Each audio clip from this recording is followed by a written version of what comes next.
You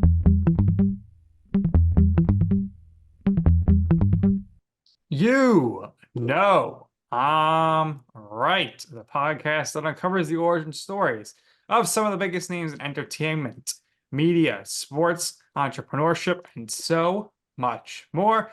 Nick Durst here, along with Joe Calabrese and Joe. We've had couples on before.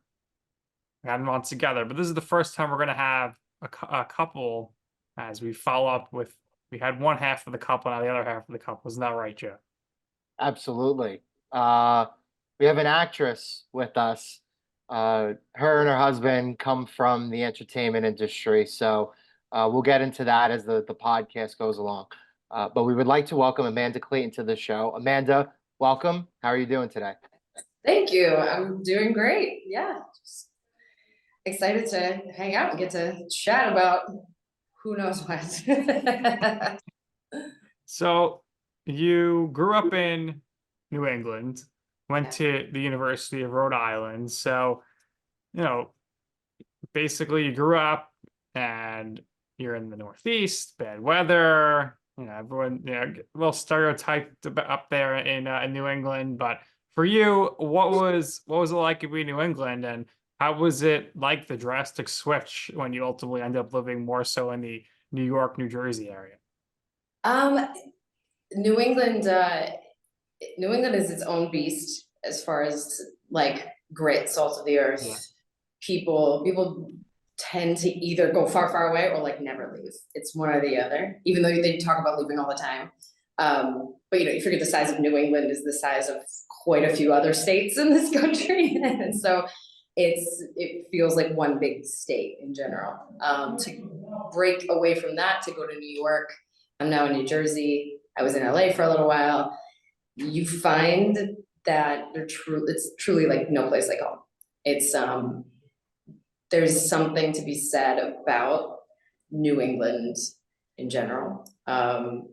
It's in its own way. Obviously New York, the tri-state area has its own thing. It's just in a different way. And the biggest difference was living in LA for 7 years. Mhm. That was like, this is not having seasons when it was like Thanksgiving Where's the and snow? you were like, what's happening right now? Like, oh shit, I forgot it's Christmas time. Like it's still 80 degrees outside.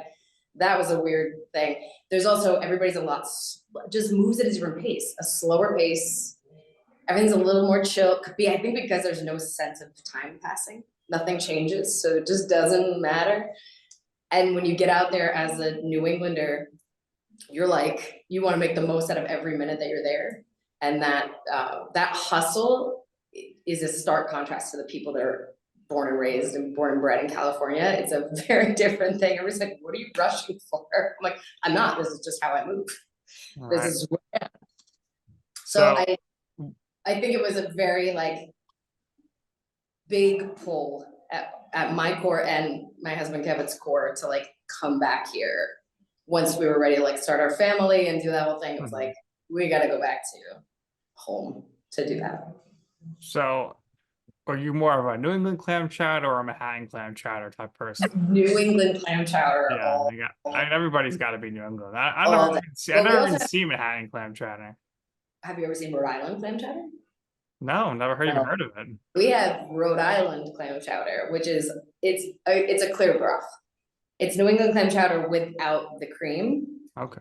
And it's its whole own flavor without cream or without tomato. It's like clear broth, so it really lets like that sort of clam flavor come through. So it's more of a soup than a chowder because it's clear, Okay. but it's solid.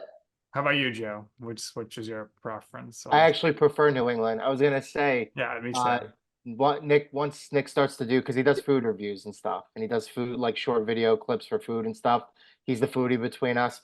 So definitely have to, once you start traveling around a little more in the coming years, hit Rhode Island, hit other places and do the clam chowder over there. I feel like there's somewhere not far from here. It might be in the city. It might even be Jersey. I'm not sure. Maybe like Connecticut, that you can actually get like the clear broth Rhode Island clam chowder not far from here. It's not like it has ventured its way out. I feel like it's at a restaurant in the city somewhere. I'm gonna have to like look this up and let you know. All right, we'll look it up. I have a question. That accent, was it prominent when you were younger? Did it thin out as you got older? Can you still Acting have it school for us? helped it. I watch videos of me when I was a kid and I'm like, oh my God, like it was pretty prominent, you know? But as a kid, we didn't have the internet yet. We didn't have like access to hearing many other people talk. It was like how people spoke in movies or on the news, but not in our immediate circle. So I think between acting classes and voice stuff, moving to New York, being around other people from other places, you kind of like, it gets beat out of you a little bit and you find the ways to like let it go. But then if I get like really upset, if like emotions heightened in some way, it definitely still comes out. Sometimes when I'm talking to my sisters on the phone, I still will slide back into it. I like that. There it is. It's she's easy to get to, but it isn't how I talk normally anymore. But it definitely will. Certain things, and if I'm in the right mood, it'll rear its head for sure. All right, so you're an actor, so obviously when you first go out to LA, you do all those acting classes, they throw scenarios at you. So give us a scenario here where, you know, you're calling your sisters on the phone, you're on the parkway, you're gonna pick them up, you're gonna take them to Fenway Park, and to walk us through how that's going. Like you're calling them, I'm on the way, I'm almost gonna be there. If I'm like, I'll be like, Krista, listen, I'm on my way. I know I couldn't get out the door on time because Gemma's driving me crazy and everything else. And now I'm on the parkway and there's like crazy friggin' traffic. It's wicked bad right now. I don't know if I'm gonna make it to Fenway in time for the game. So I need you to just listen, just leave my ticket at the box office and I'll come get it as soon as I can get there. That was wicked awesome, Jeff. That was wicked awesome. Wicked awesome. All right, so let's talk about you moving to New York City. You attended a New York Conservatory for Dramatic Arts in 2005. Obviously, suburban New England is different than Manhattan. Anybody moving to New York is a culture shock. So describe the transition there when you kind of first started pursuing a career in the entertainment industry. Well, mine was a whole nother culture shock because I moved to New York 1 week before September 11th. And was like in Brooklyn, a mile away. I was 19 and I was like, holy shit, like what just happened? And it was my first day of school it was supposed to be my first day of classes or second day of classes. And yeah, my parents were like, we're coming to get you, we're taking you home. But I ended up getting this version of New York that was so horrifically beautiful because I hadn't spent much time there pre 9/11, and then it was like I moved there and that happened, and the aftermath was so incredible in a lot of ways where everybody was coming together and helping each other out, and everybody was mourning and going through this thing at the same time and didn't know how to feel and didn't know what to expect. And it just felt like this gel of like everybody was just sort of like, this is who we are and this is our home and like nobody's gonna mess with this from this point. Like I don't know, it oddly felt incredibly safe to be there. It felt like a really, really tight community very suddenly. And also being in school, it felt like we became very tight knit also. It was like the ones that didn't immediately pack up and go, we were like, we trauma bonded essentially like immediately. And it made it this really incredible thing that I don't know if it would have been, if I would have felt the same way about being there. So from such a small town and being thrust into the city, I think without that event, it would have been a very different experience maybe, but it was almost something that was really, it turned things around and made me appreciate being there that much more. And it made it my second home. And I missed it when I left. I left because I was like, I've been here, I've done my thing here. I got to go out and experience Los Angeles and maneuver out that way now. So I missed it. And it was like really nice. My sister stayed in the city. So it was nice to always get back. And I would get back and be like that energy would just like this breath of fresh. Most people say when they get to California and get to the fresh air in California, it feels that way, but it was opposite for a long time. Well, Joe, you spent a lot of time growing up in Manhattan, and you spent some time on the West Coast. Well, what's your preference? I West Coast, Best Coast. There's a reason why they say that. No, So the thing is, I'm also a bit of a night owl. So I think the 3 hours West Coast difference, time.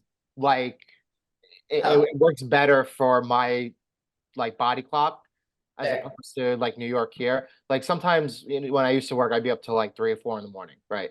And West Coast time, you're up till like 12, 1, and that feels like you're going to bed at a normal time. And again, it's much more laid back. Here, it's a little hectic. There, the traffic is just as miserable as it is here at times, but still the overall vibe and atmosphere there is just very, very laid back, right? So those Yeah. things appeal to me. I always enjoyed the West Coast. I need to get out there one day. You have to, and you have to go experience it. I've gone as far as Las Vegas, and then I went beyond the West Coast to Hawaii, but had never been in California. Stopped into California. You have to. You spend a little bit of time there because it's yeah, and I did enjoy being there. I do really enjoy getting to go back now too and visit and spend like off time there. Mhm.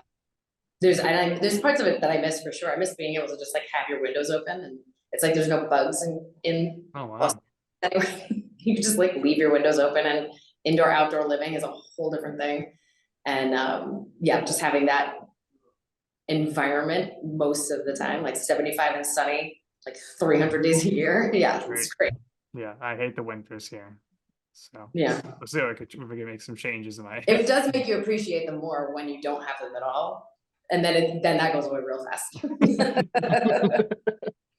So for you, after you finished school, what was it like for you early in your career, auditioning for stuff? What was that process like? How has it changed since for you, almost 20 years later? And what was the feeling you got the first time you landed your major first role with December Ends?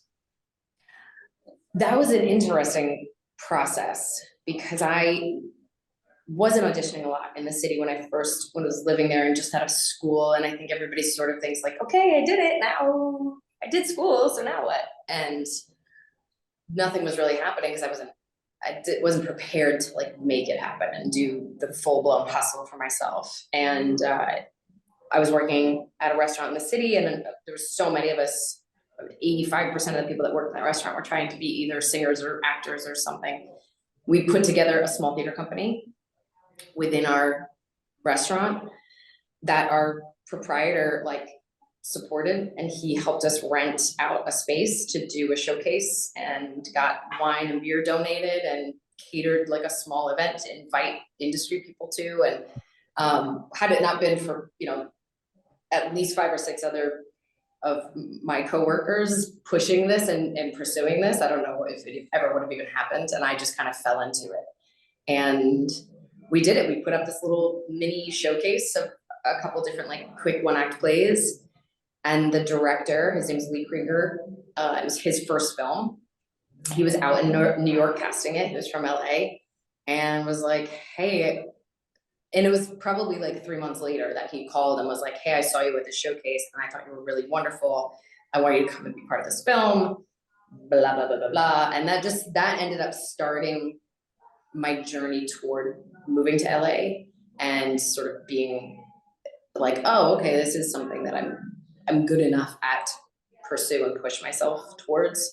And even then, it wasn't until I really moved to LA that I push myself to hustle and get an agent and start auditioning more. And then it kind of, the wheels came off and I, broke free of my own insecurities and just pushed and hustled.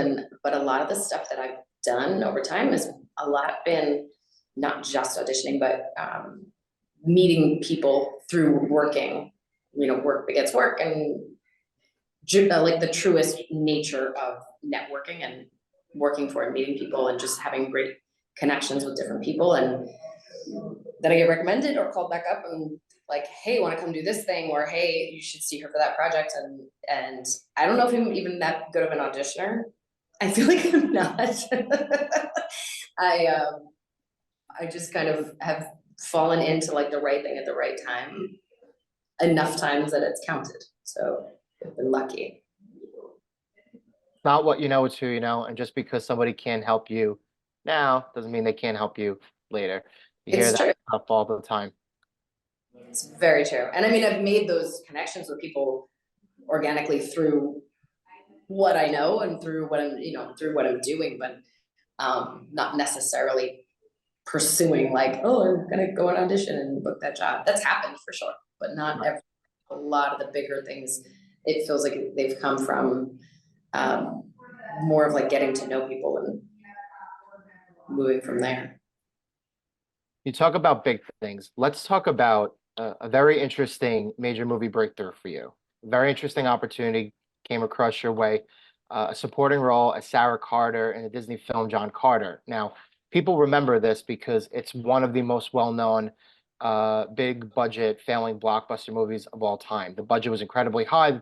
The profit was not great, but it has achieved a cult-like status, and I've seen the movie and I've enjoyed it. Now, for you, I want to ask you what the insight working on the movie, because the movie has a lot of really well-known actors, names, performers.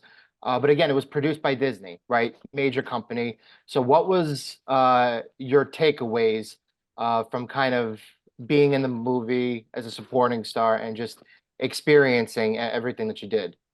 It like ruined everything. Not really, but it was that was my first massive role in it. That was what got me into SAG-AFTRA. And like they Taft-Hartley me to be in the movie. It was their reshoots. They had already shot for like a year beforehand. And then they know they needed to like bump it up and do these other scenes. They were doing a couple months of reshoots and I shot for one day. I'm in the movie for like 11 full seconds, spread across like 3 different moments. And I got to work with Taylor Kitsch, which was like, holy shit, like this, like, okay. And I mean, Disney in general, right? If you go to Disney World, Disneyland, if you go to a Disney resort in any capacity or anything with Disney, it just like, it's that next level. That's literally what it was like walking into that entire experience. I had a wardrobe fitting in like on their back lot in this massive warehouse. And I played, so for anybody that doesn't know the premise, I was John Carter's wife in like flashbacks. Right. He's a Civil War soldier. So I'm Civil War era housewife. And I was in head to toe wardrobe. From my socks, my boots were tied the right way. I had garters on my like stockings because that was the proper like way of holding up your stockings. There, I had like 3 petticoats and an apron and 2 different changes and like a vest with like this whole process. We got onto set the day we shot, and the entire cabin had been built out on this backlot with everything, pots and pans hanging from the ceiling, a fire going in the background. This was for, I had to go, John, wake up, sleepyhead. Like, done. That was it. I had to look directly into the camera and do the scene. But they had this entire set built to the T of like every detail.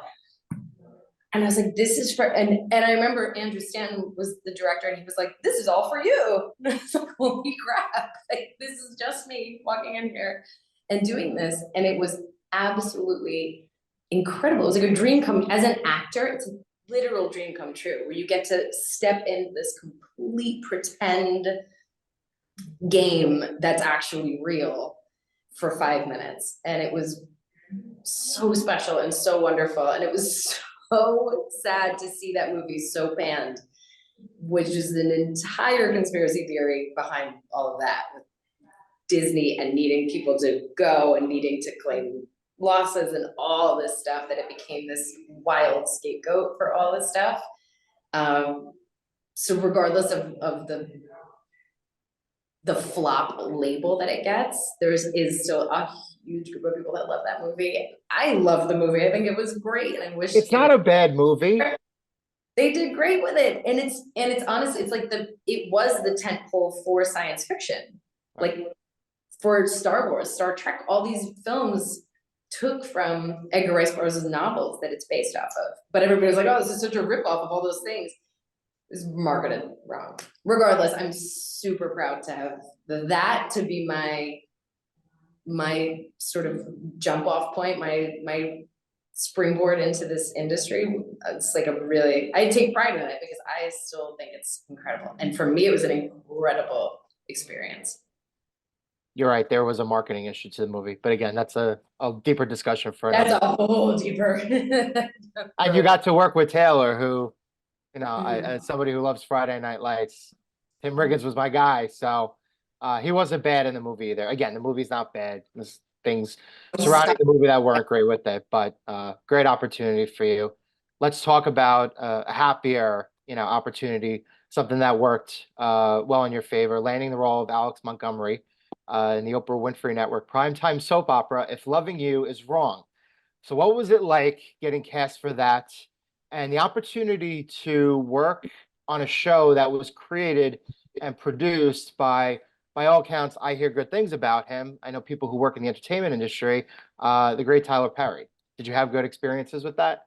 Tyler has forever changed my entire existence, from industry and just work and career wise to like spirituality and the way I approach things, the way I think about things, the way, like everything.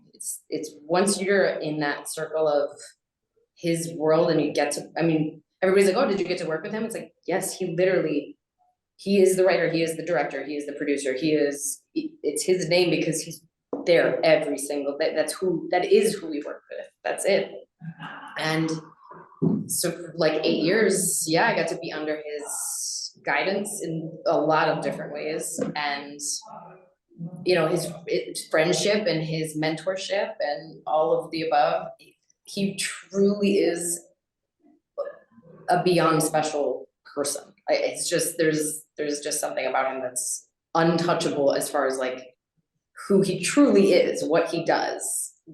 And then also his business sense and his creativity and all of those, it's like how this exists in one person is insane. So for him, I remember being frustrated with auditioning and trying to, land the role that was gonna let me quit my day job. And my manager was saying like, listen, it just takes one, it just takes one. It's like the pool party and nobody wants to go swimming because nobody wants to be the first one in the pool. It's like, that's how it kind of is when nobody knows who you are yet. And he's like, it's just somebody's got to like jump in that pool. And then all of a sudden smash cut to everybody's in the pool. The party's going crazy. And when I booked that job, my manager was like, Tyler Perry just jumped in your pool. Like, that's a pretty huge deal. And I didn't realize like the ripple effect that would end up having all together for my whole, like every aspect of my life got changed by him taking a shot with me and giving me that role. And it was really fun, really, really fun to do. And it's like actor boot camp because we shoot so fast and shoot so many pages in like a month. It's like we shot that whole series in like a month and a half every time we went back. And we were Was like, was it hard to memorize your lines to do such little in so much in a little amount of time? thankfully for me, it's not.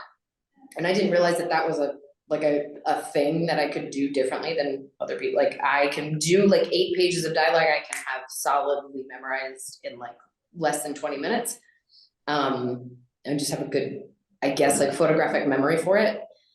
And so the most I had to ever do in one day was like 75 pages. But that's also like, it's like regurgitation. It's like get it in and then put it away and like dump it and don't think about it ever again. But I also came from doing theater where you do have to kind of memorize an entire play and then get up and do it. So it's a lot. It's a lot of work and a lot of diligence. So in that time frame when you are shooting, it's like that's all you're doing. There is no time for thinking about, oh, I have downtime. It's like if you have downtime, you're looking over your script and you're memorizing everything and getting prepared for being on set all day, every day while you're there. But it was challenging and fun, and our whole cast became like a really great, fun family, and spent a lot of time in Atlanta, which was a really nice little getaway. I haven't been back there in a while too. Atlanta's another foodie town to go to for sure. Like some of the best food I've ever had in Atlanta. Interesting. So good times there. And you know what they say: if loving you is wrong, you want to be in the "You Know I'm Right" podcast. That's what you are right now. So you're doing that. You're there, and then this other opportunity eventually comes along. You play Cathy Ryan on Showtime's City in the Hill. You're in 18 episodes over the course of 2 seasons, 2019 to 2021. How does that work when you're a recurring actress? Do they just say like, "Oh, we'll call you. You got to be open." Like, how does that work for you scheduling? I was originally cast as a guest star, I get recurring guest star. But then by the time that the pilot, we went and shot the pilot in Boston, and I think it was a couple months until we found out that it was going to get picked up by Showtime. And when it got picked up, I was like, okay, great, yay, this is cool. And when they picked it up, they were like, we want Amanda as a series regular. So I ended up getting a series regular contract for that first season anyway, and then they brought me back for the second season also. So thankfully I didn't have to deal with the whole recurring character thing, because I can't, but yeah, like you can end up at their beck and call. They're like, we have you for this month, you can't go anywhere, you can't do anything, we might call you, we might not, I don't know. I've known friends of mine that have been on series, recurring on series for like the life of these series that have been on for like 10 years. And they'll just get a random phone call out of the blue, like, oh, hey, we need you because somebody got sick and we can't do this. We had to change the storyline, so we need you to come in. I'm like, I haven't been there for like a year, but okay. Drop everything and go. Yes. I just had a friend that got sent home. They flew him to Atlanta to come and do his like 2 days he had to shoot, and then they got there and they were like, actually, we had to push this, so we're gonna fly you back to LA and we'll fly you back on Monday. So like he just had to fly back on Thursday night, and now they had and we were there for the weekend and fly him back again. So when you're recurring, you're kind of all over the place. That's how you live your existence. Yeah. Thankfully. And I booked City on a Hill right after we came back to New Jersey, and then we shot that in Brooklyn. So it was like, this is even better. I get to just be home. I don't have to fly somewhere to go to work. I can just drive straight to Brooklyn every day, and it's easy and convenient. Yeah. So City was, again, it was the thing that I showed up, I did my job, and then they were like, we want a little bit more of this to happen in the show. And thankfully I got to do that for 2 whole seasons and play Cathy. So you also had some guest spots at some other big shows like The Mentalist, Constantine, a bunch of NCIS shows. So what's it like when you're going in, you're as a guest, and which of these shows you've been on throughout your career have had the best craft services? Ooh. Best craft service, probably NCIS is like one of the best craft services, but they've also been in the game for like 25 years. So they're pretty like established. It's easy to do. They were probably, I remember there being it was like a tent. It was literally anything you wanted in this like tent and they had like display, like that chip bags hang from, and like a gum rack, like a display, like convenience store. Like that's what it felt like. NCISs they're pretty top notch. Yeah, all those shows, it was really fun. I had a lot of time when I was doing the Tyler Perry series because I was doing everything so quickly. So I would get done and be like, now I'm bored, I want to go do something else. And to go jump into an entirely different atmosphere and shoot much slower paced and sort of get to like keep both wheels spinning for myself, like working fast. And then it's like sprinting and a marathon. And I got to do a little bit of both. So it was nice to be able to jump back and forth between the two. It didn't have as much, doing City, I did not have as much time to do anything else, but.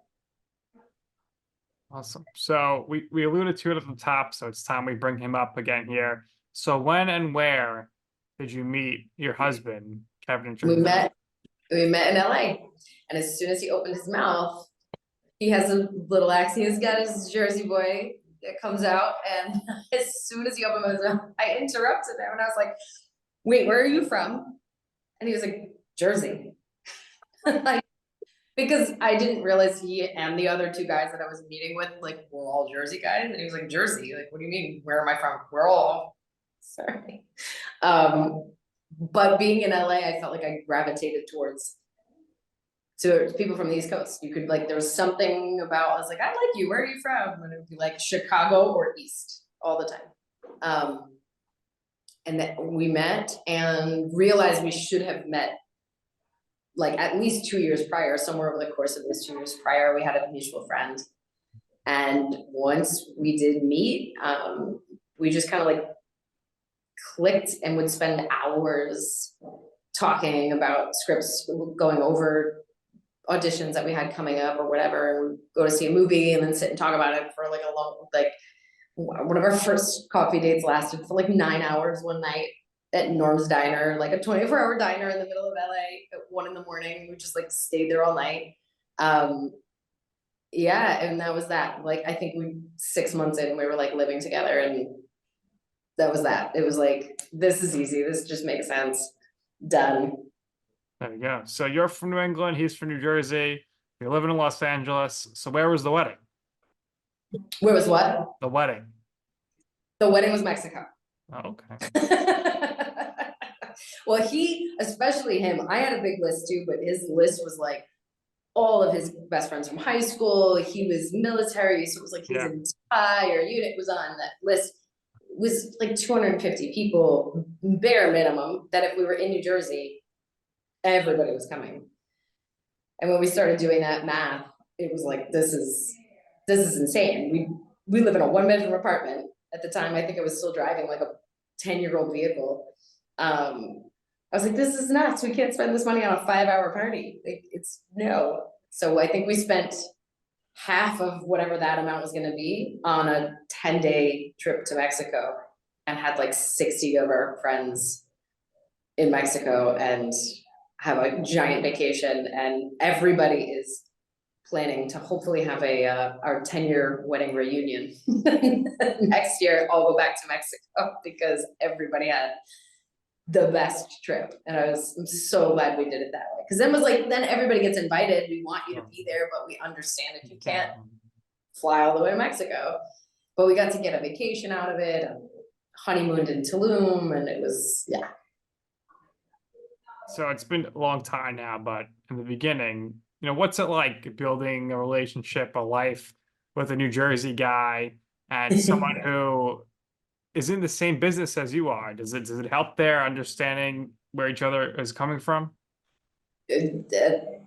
It's immeasurable, the benefits of being with somebody in this industry. I don't see how it's possible from my perspective for somebody to understand the schedule, for somebody to understand the lack of a schedule. It doesn't shut off. You don't walk away from it ever. It's always happening. It's always or it's nothing's happening, and then at one moment it's like bam, and you're completely unavailable emotionally, physically, every aspect of you is like, sorry, I'm in this now. And then there's also just the mental turmoil that you go through being in this industry that I don't know if somebody would understand. That we've both had to talk each other off the ledge quite a few times. But then we're each other's support system. Since COVID, now we have to do auditions at home. So we have another actor there to like read with and bounce scenes and stuff and prep with. And Jersey and Rhode Island are pretty similar.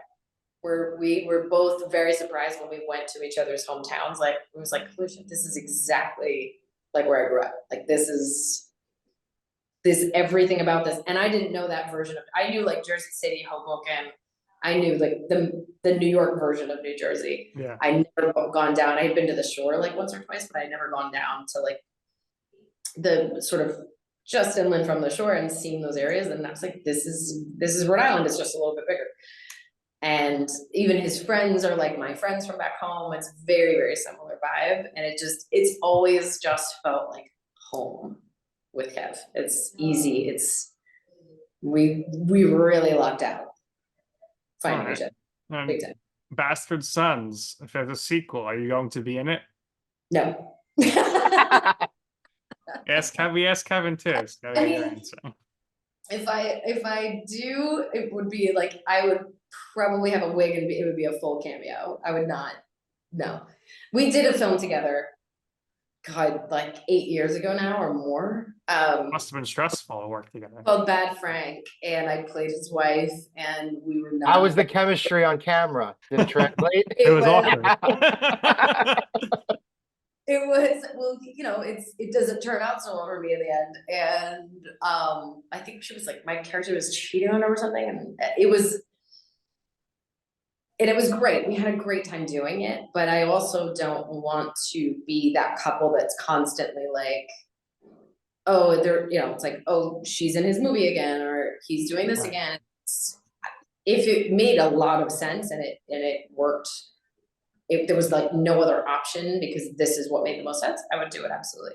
But I think supporting him behind the scenes is way more important to me than like any ego thing about like, why am I not in the movie? It's not about that. I would rather have a different look than him being married to me that it's gonna look like I'm like, you don't get to be married to anybody else, and you don't get to pretend, and you don't get to, no, go. And but we produced it together. Yeah. Which was, you know, we're still working together, and that when you're working together in that capacity and on a film like that, it never shuts off. It's every day, so it's very much like that was enough. If I was in it too, it would be like, Too much. go away. That's showbiz, baby. Let's talk about something fun. Who are your favorite actors and actresses growing up, and who are some of your acting influences? I always loved it sounds so like, yeah, of course, whatever. I saw Meryl Streep in in Death Becomes Her when I was, I don't even know, middle school or something. And it was such a silly, fun movie. But I remember her standing out, and I didn't understand why. I didn't know why, like, I was always drawn to her. Because it was before I was understanding or appreciative of the freedom of an actor. And then as I studied more growing up through college and through school and stuff, it was like, oh, that's why. There's something about her that just like lets everything go. And I remember watching Death Becomes Her, probably 15, 20 years had gone by, and I watched it again, and I was like, she's brilliant in this super silly, hokey, dumb movie. She is absolutely brilliant. And then her with Goldie Hawn and Bruce Willis and their chemistry and the way that they riff with each other. And then to know that like she's doing that comedically, but at the same time, she's so respected as a dramatic actress. I feel like you see it shine more when she plays comedically, because there's way more room to be free with that. And she's also playing a dead woman, and there is no reality in it. That like it stuck with me for a long time, that performance, and then trying to figure out why, like not just going on the bandwagon of like everybody thinks she's wonderful, but really enjoying her performance. And then I found myself realizing that I had always gravitated towards that sort of performance by actors, actresses in general. And Kathy Bates was always a really like big one for me. I just always found her incredibly interesting to watch, and incredibly raw and real. And like, I think the two of them, they don't care what they look. There's something about not caring what you look like when you're doing something. There's no posing, there's no like angles, there's no whatever. They're just behaving like wildly on screen. And it's something that it took me a really long time to fully absorb that, but that's always been the draw for me and what I try to do. What advice would you give to a woman trying to break into acting now? My sister, she's been out in Los Angeles 15, 16 years, grinding it out. still waiting for that big break, but doing small things here and there, work other jobs, and it's not easy, obviously. So what kind of advice would you give somebody if they were like, hey, Amanda, I want to get into this industry? What would you tell It's not easy. It is a long game. And even once you do break in some way, even when Tyler Perry jumps in the pool and the party starts, you still have to hustle. It doesn't just happen automatically from there. It's constant upkeep. It's constantly staying on point. It's constantly staying in contact. It's constantly doing it and keeping your head above all of the other noise. And I mean, I've probably done quite literally hundreds of auditions that I haven't booked. Hundreds.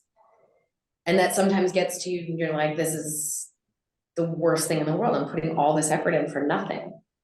And then you realize a year later, oh, it wasn't for nothing, because that audition I did a year ago, that director saw it, didn't work for that thing, but then they called their friend who said, you got to see this girl for this thing. Mm-hmm. And that happens, and it has happened. And it's literally, if this is what you want to do, and if it's what means the world to you, don't ever walk away from it. Find the way to stay afloat, find the way to keep going, to sustain something that makes sense for you, because it just takes one moment and one thing. And it's a lot of work reminding yourself that it's on to the next one. And it's like, you just have to keep moving forward, and that and it's the marathon of staying at the ready all the time, but it's wildly important to just be ready and feel ready and look ready, for when that call does come in, and when it's time to do an audition or have a meeting or be seen in public. Like, it's literally at any moment, which is really exciting. I think that's one thing about our industry that I love, is that there's like continued hope. As down as this industry can get you, and as many no's as we hear all the time, or you hear nothing, which is almost worse than a no, there's still hope that tomorrow I might get an email that says, oh, you have an audition. And I've been this close so many times, been like, this, I'm not doing this anymore. I give up, I'm out, done. Oh, I have an audition. Yay. Like, oh, okay. And Kevin's like, what are you doing? Like, you're not done. Like, no, be quiet, go work on your audition.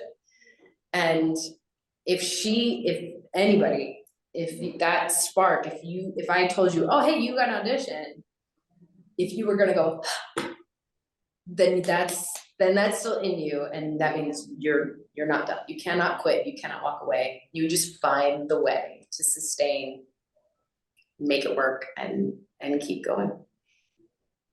Yeah, it's hard work. It's as simple as that. It's the hardest thing in the world, but it's you can't give up, and you have to have patience, and Yep. that's the way it is. So in your life, your career, what would you say is your I'm right moment? What I mean by that is a time or place where you wanted to pursue something, you asked somebody for advice, they said, Amanda, that's a bad idea, don't even attempt that, it's not going to work out. And you were like, you know what, I'm going to do it anyway. And in the end, you will see why it is that I'm right about this. Yeah, there was like two things. There was one that was, I moved to Rhode Island, back home to Rhode Island for like a couple months before I went to LA. Moved down to New York, back to Rhode Island, and I was there, and I was working this tiny little bar, just trying to like scrape enough money together to get out to LA. And the area that this bar was in, the people that were around it were those like Rhode Islanders that never leave. Mm-hmm. And when they kind of got wind that I was trying to move to LA, they were like, you're not going anywhere, you're not moving to LA. Like, or you'll be back in like 10, like it was this like horrific, negative, pull me, suck me down energy that everybody was like, LA, like California, they're all a bunch of this and they're all in La La Land. You'll be back, or you're not going anywhere. Ha ha ha. And it felt so, and it wasn't like driving me to be like, hey, yes, I am. It wasn't to make me be like, go get him, go do it. It was to be like, ugh, like, it was a little bit like, who do you think you are? And it was also like, no, you're just not going to do it. I'm going to put that on you. And it was like, it made me do it faster. It made me like, that's it, I'm out. Like, what do I have? 500, I don't know. I'm going to make this happen and I'm just going to do it because I can't sit in this anymore. But then I did a film called Bleed for This, 2014. And it was in Rhode Island and it was about Vinny Pazienza, who was a boxer from Rhode Island, who I grew up watching with my dad. And when I saw the audition, I was testing for another much larger film. And my management and my agents at the time were like, don't worry about this independent film. Don't worry about this thing. Like, yeah, we should audition for it, but just focus on the test right now. Just focus on the test because this other film was like a really big deal at the time. And I remember being like, I don't care about this big film. I want to go home and do this Vinny Pazienza movie. And so Kevin, my husband, and my manager too were like, listen, just put it on tape and get it out of the way because you're not going to be satisfied until you do the audition and then leave it alone. So I did. I just got it on tape and my manager was like, I'll send it like around the back. Like, I'll do it and then just go focus on the other thing. And I did, but then we didn't hear anything back. And I was coming to New York anyway from LA and they were doing auditions in New York. And I remember telling my manager, I was like, just get me the address because I don't care if I don't get a time. I know I sent the tape in, but I'm not going to rely on that tape. I want to meet them. I want them to know I am from here. I want them to see who I am. And I was like, get me the address where they're doing the auditions and a date. And I'm going. And I think he was so relentless. Maybe it was the tape too. I don't know what it was, but they ended up saying the director does want her to come in to meet her in New York. And so I did get invited. I didn't just show up, but I was literally ready to just be there and be like, hi, it's me. I'm not sure if you know who I am. Here's my headshot and I am fully prepared to audition. But I did audition for the director and I ended up getting the role. When everybody else was like, no, just worry about this other thing. And then if I had done that other film, I feel my own suspicions, I feel like it would have ended up burying my career a little bit. It was like a found footage horror film in a very big series of found footage horror films that I guarantee you cannot name me one person who was in any of those horror films. And part of it is to be like, found footage. Amanda Clayton doesn't exist. There was this girl in this movie that's real.